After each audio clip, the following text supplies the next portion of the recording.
Jika Viking, Tatar dan Hun pernah menjadi mimpi ngeri Eropah di darat, maka di Laut Asia Tenggara, kuasa barat berdepan ketakutan yang sama.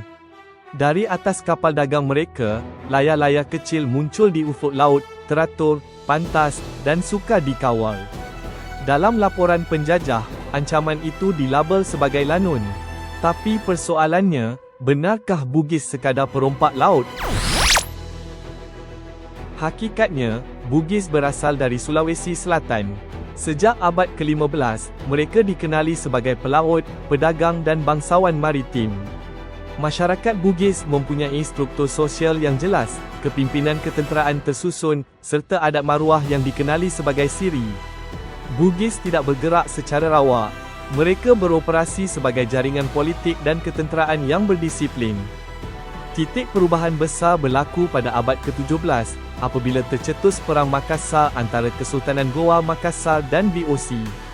Dari tahun 1666 hingga 1669, tekanan ketenteraan dan sekatan perdagangan akhirnya menewaskan Makassar. Kekalahan ini bukan sekadar kejatuhan sebuah kota, tetapi mengubah peta kuasa maritim di alam Melayu. Selepas kekalahan itu, bangsawan Bugis meninggalkan Sulawesi Selatan. Namun mereka tidak datang sebagai pelarian tanpa arah. Mereka membawa bersama kapal, pengikut, senjata, dan legitimasi politik sebagai golongan elit maritim. Inilah permulaan diaspora Bugis ke seluruh alam Melayu. Dapatkan koleksi penuh dan eksklusif semua video sejarah, topik buku teks sekolah rendah dan menengah di www.cikgushare.my.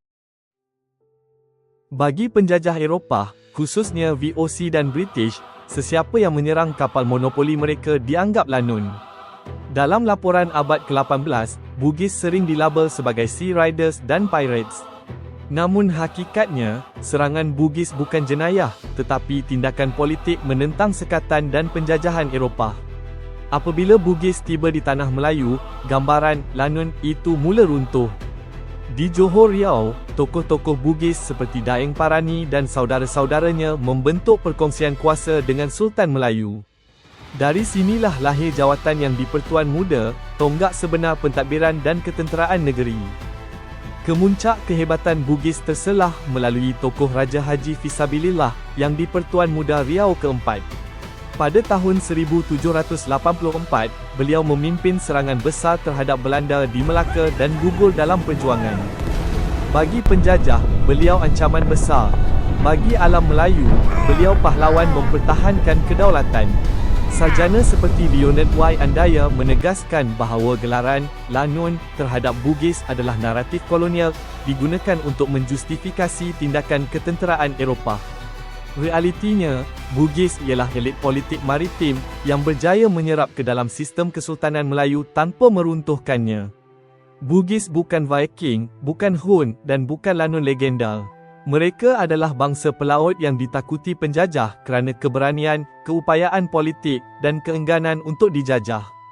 Dan di tanah Melayu, kehebatan itu tidak memusnahkan kesultanan, sebaliknya menguatkannya.